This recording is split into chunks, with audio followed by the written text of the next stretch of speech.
네, 오늘 서밋타임 주제는 하나님의 초시간 25시에 대해서 함께 포럼하겠습니다.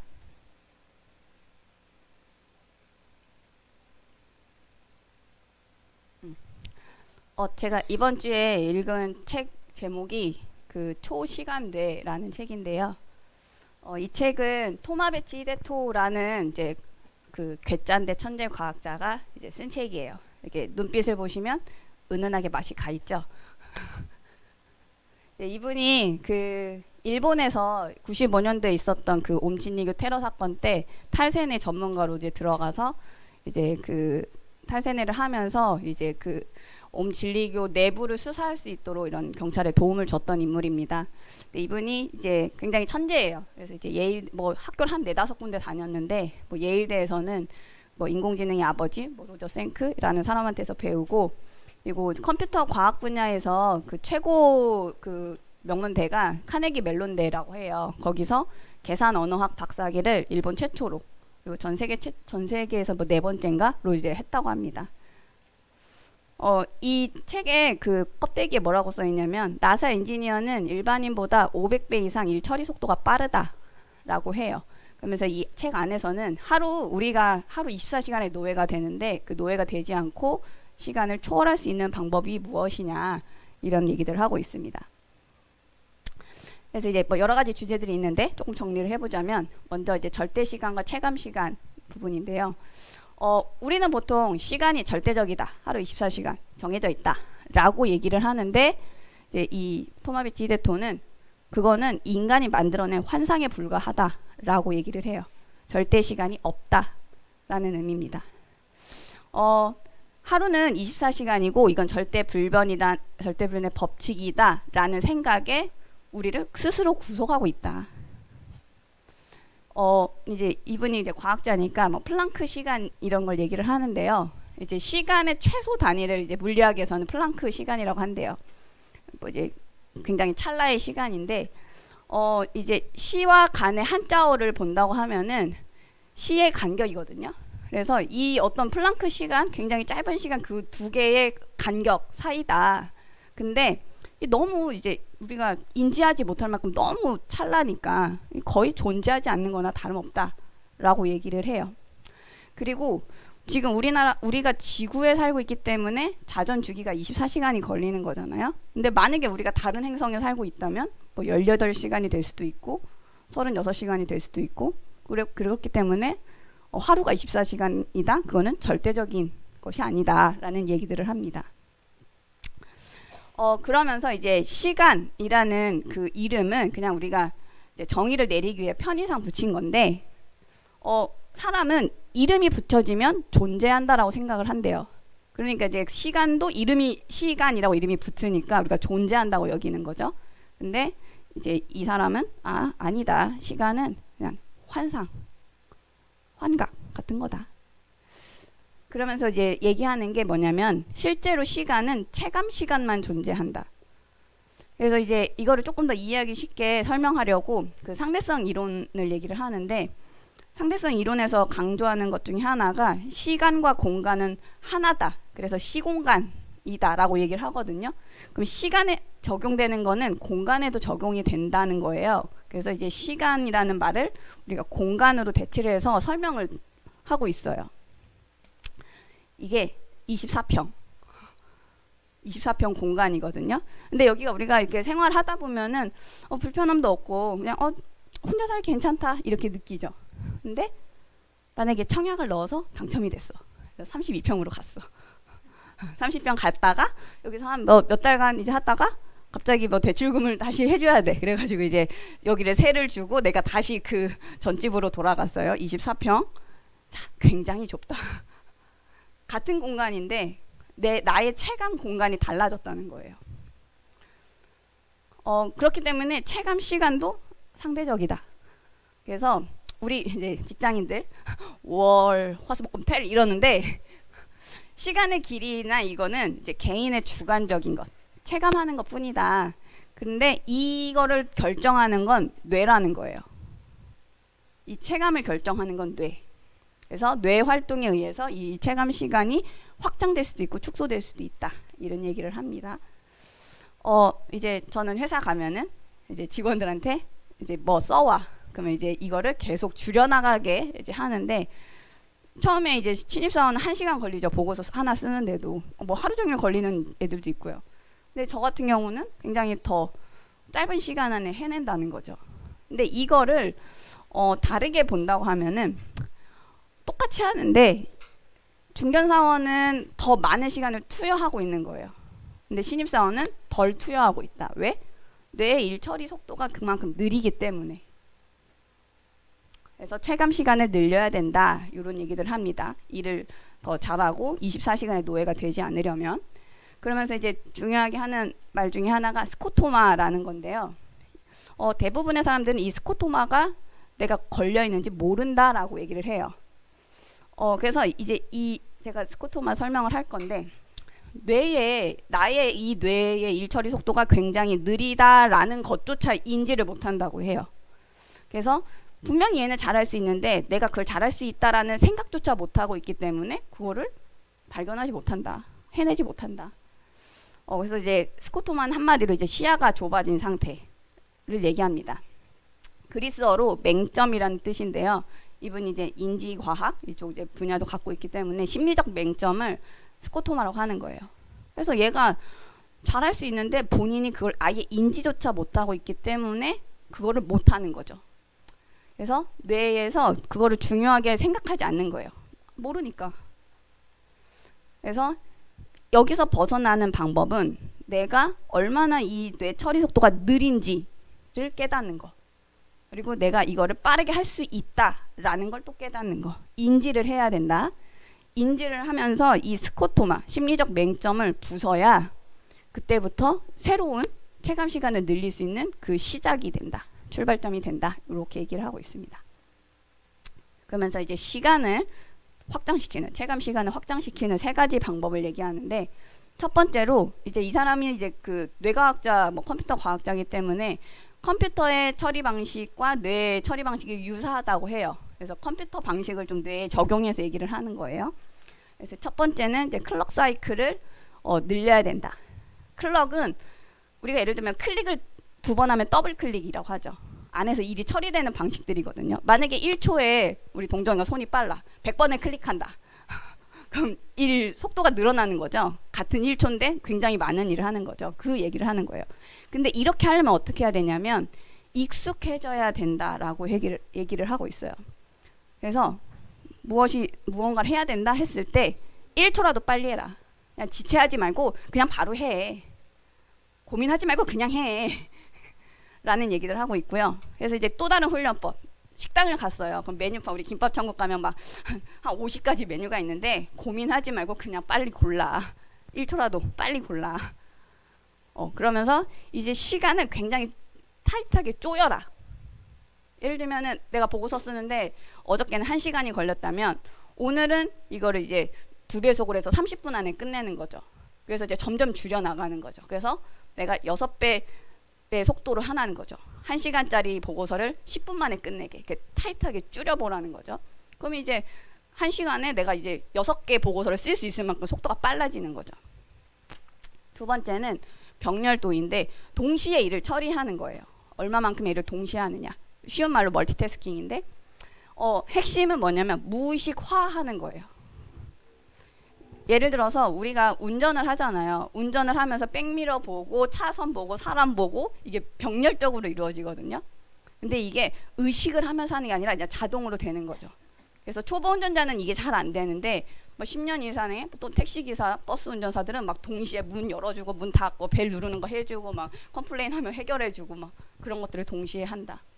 그래서 이제 여러 가지 방식들이 있는데 이거를 어떻게 무의식화하느냐? 그냥 숙달되는 거다. 근데 이제 우리가 이렇게 무의식화하려는 그 트레이닝을 하다 보면은 졸음이 쏟아진대요. 그럼 이게 무슨 뜻이냐? 뇌에 과부하가 걸렸다. 컴퓨터도 과부하 걸리면 얘가 멈추거든요. 그럼 이제 리부팅 해야 되죠. 마찬가지로 졸음이 오는 거는 지금 과부하가 걸렸다라는 얘기예요. 그래서 졸음이 몰려기 직전까지 그거를 막 반복을 하고 좀 휴식을 취하고 또 다시 또 반복을 하고 그래서 무의식화 될 수 있도록 계속 연습을 시키는 얘기들을 합니다. 그 다음에 이제 그레인 사이즈인데, 그레인은 이제 곡물 입자를 얘기를 해요. 이 입자를 키우라라는 얘기인데, 정보의 양을 늘리는 거예요. 그래서 우리가 어떤 막 세밀한 거 이걸 보지 말고 굉장히 높은 차원에서 추상도를 높여서 보라. 더 쉬운 말로 얘기하면은, 만약에 어느 뭐 그 레스토랑이에요. 그럼 이제 종업원이 뭐 이제 손님 서빙하고 이렇게 주문 받고 안내해주고 이런 차원이라면, 그 매니저는 또 다른 일을 하겠죠. 그리고 사장은 또 다른 일을 하겠죠. 회장은 또 다른 일을 하겠죠. 그래서 굉장히 높은 차원에서 커다랗게 만들어가지고 처리해라 라는 게 이제 그레인 사이즈입니다. 그래서 추상도를 높여라. 구체적인 거 막 세밀한 거 하지 말고 굉장히 높은 차원에서 보라, 이런 얘기들을 합니다. 지금 컴퓨터 처리 과정식으로 바꾸는 이제 3가지 방법이었고요. 여기에 더해서 또 해야 되는 건 뭐냐면 동기와 목표. 우리의 뇌는 동기가 낮으면 창조적으로 회피를 한대요. 창조적으로 이유와 변명을 만들어내는 거야. 이걸 안 하기 위해서. 그래서 이 창조적 회피를 없애려면 어떻게 해야 돼? 내 동기를 높여야 돼. 그래서 그 방법이 뭐냐면은 스스로 결정해라. 내 동기를 높이는 그 목표를 내가 스스로 결정을 해라 라고 얘기를 합니다. 그래서 내가 해야 되는 그 목표는 have to, 해야 돼 이런 목표가 아니라 내가 원하는 것, want to, want to를 이제 하는 건데, 이 내가 want to의 목표를 정해놓고 나면 이 나의 뇌가 그 상태를 안전지대로 인식하게 된대요. 그래서 그 항상성이라는 기능이 있죠. 우리 몸에는 안전지대, 그 목표, 내가 이뤄야 되는 그 목표를 안전지대라고 생각을 하고 거기에 맞추는 거죠. 그럼 현재 상태는 불안전한 지대인 거죠. 그러니까 여기서 빨리 벗어나서 나는 그거 하기 위해서 달려가는 거죠. 나의 뇌가 그쪽으로 총 집중이 되는 그런 상태를 만들어야 된다. 그때 처리 속도는 극적으로 빨라진다. 그러면서 이제 육상 선수와 이제 코치 얘기를 해요. 어떤 이제 육상 선수가 장거리를 하는데, 막 제가 한 그 지점에 한 4분의 1 지점이 남은 지점에 갔을 때 막 가슴이 막 힘들고 머리가 두통이 막 오고 막 그렇다는 거예요. 그래서 이거 어떻게 해야 될까요? 이제 코치한테 물어보니까 코치가 그럼 그 지점에서 트랙에서 나와서 그냥 누워 쉬어. 그러니까 이제 아니 그렇게 하면은 내가 뒤처지잖아요. 뒤처지더라도 너의 그 문제는 해결이 돼. 그냥 쉬어. 그러니까 이제 선수가 근데 나는 이 대회에서 메달도 따고 메달하면 또 상금도 나오고 그걸 타고 싶다고요. 이거 뭐 어떻게 해야 돼요? 이기고 싶은데 어떻게 해야 돼요? 닥치고 달려. 그냥 달려. 왜 이런 말을 했냐면은 이 선수는 창조적으로 자꾸 회피를 하는 거죠. 뭐 이제 힘들어서 그럴 수 있긴 하지만 충분한 연습을 했기 때문에 이걸 극복할 수 있지만, 이제 뭐 심장이 빨리 뛰고 막 두통이 있고 그 창조적으로 계속 회피를 하는 거죠. 이제 코치의 얘기에 듣고 이제 내가 이루고 싶은 목표를 입으로 구체화하는 순간 코치가 더 이상 해줄 말은 없다. 그냥 닥치고 달려. 그래서 내가 이루고 싶은 그 목표를 내가 구체화하는 것, 이게 이제 중요합니다. 그래서 그러면 이 성공하고 싶은 그 목표를 어떻게 설정을 하느냐, 이제 3가지 포인트인데 앞에서 얘기한 것처럼 want to여야 한다. 그래서 이게 그냥 어느 좀 낮은 수준의 것 말고 굉장히 높은 수준의 것으로 설정을 해야 된다라고 얘기를 해요. 예를 들면 의사가 되고 싶다. 이건 낮은 수준이죠. 더 높은 거는 의사가 되어서 뭘 하고 싶은 거냐, 사장이 되어서 뭐를 하고 싶은 거냐, 유명한 사람이 되어서 뭘 하고 싶은 거야. 그거 왜 하려고 해? 그게 아니라 단순히 그냥 의사가 되겠다라는 목표면은 의사가 되는 순간 이제 그 다음 건데 다 허무해지는 거죠. 그럼 그걸 해서 뭐 할 건데, 이제 절대 목표가 나야 된다. 우리 얘기로 하면. 2번째는 굉장히 멀어야 된대요. 내가 가만히 있어도 이루어지는 목표는 가짜 목표다. 이게 진짜 되겠어? 라고 싶을 만큼 막 허무맹랑하지만 나는 이게 해야 돼. 굉장히 멀수록 나의 뇌는 거기에 맞춰서 일을 처리하기 시작한다 라고 얘기를 해요. 거기에 필요한 게 리얼리티를 강화해야 되는데, 리얼리티는 내가 그 달성된 상태에 생생하게 그 있는 그 임장감. 그래서 실제로 그 목표가 이루어진 그 미래를 생생하게 상상하는 것. 이거를 얘기를 합니다. 예를 들면 이제 뭐 의학상을 수상해서 연설하는 장면을 꿈꾸면서 내가 이제 의학 공부를 하는 거겠죠. 그런 얘기들을 하고 있습니다. 그러면서 이제 책 마지막 부분에 이제 초시간에 대해서 거의 이제 마무리 짓는 멘트가 뭐였냐면은 시간은 과거에서 미래로 흘러가지 않는다. 사람들이 시간에 대해서 너무 오해를 하고 있더라. 지금 과거에서 미래로 간다라고 하는 그 시간관에 세뇌되어 있다라고 얘기를 해요. 근데 그냥 거기에 대해서 의문도 갖지 않고 그냥 가는 거죠. 근데 이 토마비치 히데토는 시간은 미래에서 과거로 흐른다. 과거는 현재에 내가 그 거기에 대해 내리는 내 정의일 뿐이야. 그럼 예를 들어 내가 지금 성공을 했는데 과거에 힘든 상황이 있었다. 그럼 내가 그때는 힘들었지만 지금 어떻게 해석하냐면 내 성공에 필요한 순간이었다라고 해석을 하는 거죠. 그래서 시간은 미래에서 과거로 흐른다라는 얘기를 합니다. 그러면서 이제 과거는 바꿀 수 있다. 이런 얘기들을 하는데 이제 이러한 시간관, 새로운 시간관이 어디서 왔느냐? 불교 철학, 현대 분석 철학 이쪽에서 이제 나왔다는 얘기를 하고 있고요. 그러면서 이제 마지막에 또 이런 멘트를 해요. 미래를 결정하는 것은 이 세계를 창조한 신이 아니고 너야. 너의 의지야. 그리고 시간 개념에서 우리가 자유로워지면 초시간 뇌를 갖게 되면 영원한 삶을 이제 너의 거로 만들 수 있어. 라는 메시지를 전달하는 책입니다. 그래서 이 책을 보고 제가 이제 우리 이번 지금 지난 해에는 나이에 24였는데 지금은 이제 나만의 25 길을 가라 이렇게 우리 교회 주제잖아요. 그래서 놓고 이제 한번 생각을 해봤는데요.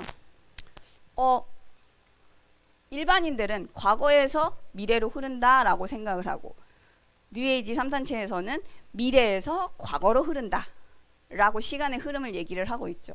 그러면 우리는 하나님의 자녀된 우리는 그럼 시간이 어떻게 흐르느냐? 그리스도를 발견한 그 순간부터 그걸 중심으로 흘러간다. 그래서 이제 그 역사적으로 BC와 AD를 가르는 그 시점은 언제죠? 그리스도가 이 땅에 오신 그 해잖아요. 그러면 그 전이 BC고 그 이후는 AD, 그리스도의 날이에요. 내 인생에는 언제 왔느냐? 이게 발견돼야 되죠. 이게 C죠. 커버넌트. 내 인생에 그리스도가 오셨다. 이 오직의 순간이 발견되면 내 인생 전체가 다시 보이게 되죠. 내 과거가 내가 해야 될 거를 위한 유일성의 발판이었어. 재해석이 되겠죠. 그럼 이제 앞으로 내가 해야 될 미래는 재창조되는 거다. 그냥 응답이 성취되는 거다. 예언이 성취되고 환상이 성취되고 꿈이 성취되는 거다. 그러면 내 인생 자체가 CVDIP가 된다. 이게 나의 24입니다. 그래서 나의 24, 내가 해야 될 그 나만의 언약의 여정이 발견이 될 때 우리 인생이 그 멈춰진 시계예요. 그 이제 성경에 보면은 마른 뼈다귀 얘기를 하는데 그러면 이제 여기에 생명이 들어가면 그리스도가 발견되고 내 CVIP가 붙잡아지면은 이때부터 내 인생 시계가 작동하기 시작한다.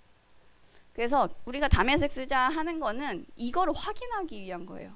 머릿속에서 뜬구름 잡지 말고 써놓고 눈으로 보면서 확인해, 분석해 하는 거고요. 24가 확정되면 25와 통하게 되고요. 전무후무한 응답이 시작된다. 지금 작년은 이거, 올해는 이거, 이제 그 이후에는 이제 보면 됩니다. 근데 이제 응답은 세 가지 형태가 있죠. 바로 오는 응답, 지연되는 응답, 무응답. 근데 이게 지금 응답인지 아닌지는 누가 아냐? 기도한 사람만이 알 수 있다. 무응답이 오면 하나님 기다리라는 사인이구나. 지연되고 있으면 곧 오고 있구나. 바로 왔으면 당연한 거구나. 근데 이게 어떠한 형태로 언제 어떻게 오는지를 우리가 알 수는 없죠. 하나님의 시간표는 우리가 알 수가 없죠. 그래서 미리 준비해야 된다. 그 왔을 때는 이미 늦었어. 그래서 내가 준비가 되어 있어야 하기 때문에 지금 랩런트들 빨리 훈련시키고 서밋의 그릇을 넓힐 수 있도록 해야 한다. 그래서 이제 지금 우리 계속 헤블리 탤런트 이제 이런 얘기들이 나오고 있는데, 헤블리 탤런트는 천재성이죠. 하나님이 그냥 주신 거죠, 우리 각 사람에게. 근데 이게 달랑 하나 주신 게 아니라 여러 개를 주셨죠. 근데 우리가 모르고 있을 뿐이죠, 여러 개가 있는지. 근데 우선 내가 알고 있는 그 상태가 모르고 있는 그 스코토마 상태, 아까 심리적 맹점 얘기했잖아요. 내가 달란트 있는지 모르고 있어. 그럼 얘를 헤매게 계속 놔둬야 될 것이냐? 어른들이 그러니까 이제 막 알려주죠. 그러면서 야 이거 해, 야 저거 해 하죠. 그거는 그 부모님을 위한 헤븐리 탤런트지, 또는 선생님을 위한 헤븐리 탤런트지. 그게 아니라 우리가 애들한테 알려줘야 되는 건 너를 위한, 하나님이 너에게 주신 그거를 빨리 발견해라, 안내를 해주는 거죠. 그래서 우선은 당장 이 친구의 삶 속에서 나타나고 있는 그 헤븐리 탤런트를 가지고 빨리 서밋 그릇을 준비할 수 있도록 도와주고요. 그 이후에는 이 친구가 자기의 창세기 3장 그리고 나의 로마 발견될 스스로 찾을 수 있도록 해서, 그 하나가 우선 헤븐리 탤런트가 되면 다른 헤븐리 탤런트도 딱 따라와요. 그럼 이것이 이제 이 친구의 CVD 앞에 연결이 되면 그게 스론 탤런트가 되겠죠. 이걸 할 수 있도록 우리는 지원을 해주는 것이다. 그래서 지금 우리가 23년도 가고 있는 게 이제 응답 25인데, 그냥 응답 25가 아니고 제 1, 2, 3 RUTC 응답 25다. 그럼 우리가 해야 될 건 RUTC 응답을 어떻게 25 하느냐. 그래서 이제 중직자 여러분께서는 랩넌트를 어떻게 서밋할 것이냐, 어떻게 엘리트화 할 것이냐, 미리 준비할 수 있도록 우리가 지금 해줘야 될 연구들 해서 발판을 해주면 되고요. 어제 류 목사님 얘기하셨어요. 랩넌트들은 알아들어야지. 알아들어야 돼. 특권이 있다. 좀 알아들어라. 가만히 입 벌리고 누워있지 말고 빨리 알아듣고 움직여라. 이제 독서도 하고 내가 해야 될 거 빨리 찾아서 움직이면서 CVDIP 확정시키고, 그러면서 어떻게 해야 되냐, 생생하게 꿈꾸고요. 기도로 통해야 되고요. 그리고 내가 당장 할 수 있는 거 빨리빨리 도전을 해서 아닌 건 빨리 치우고, 또 다른 도전에서 또 빨리 안 되면 빨리 치우고, 그러다 보면은 내가 진짜 할 수 있는 것들이 발견이 되더라. 그래서 우리의 수준을 초월해서 역사하시는 하나님, 그거를 체험하라. 이 일을 잘했던 팀이 누구냐면 사무엘하고 다윗이더라. 사무엘은 다윗이 갖고 있던 양을 잘 지켜, 그 헤블리 탤런트를 발견을 시켜서 야 너는 왕이 될 자야. 근데 그 말을 알아듣는 그 다윗이 나는 사울과 같은 왕이 아니라 하나님 나라를 위해 헌신하는 왕 같은 제사장이 되야겠구나. 왕이 아니라 하나님 나라의 제사장이 되는구나. 발견하고 성전 준비를 했잖아요. 이렇게 스론 탤런트로 연결시킨 것처럼 우리 중직자분들이 해야 될 거, 랩넌트가 해야 될 거, 각자의 역할을 빨리 찾아서 하나님이 원하시는 우리의 수준을 초월하는 그 초시간 뇌를 가지시길 부탁드리면서 이제 오늘 메시지에서 응답 받으시기 바랍니다. 감사합니다.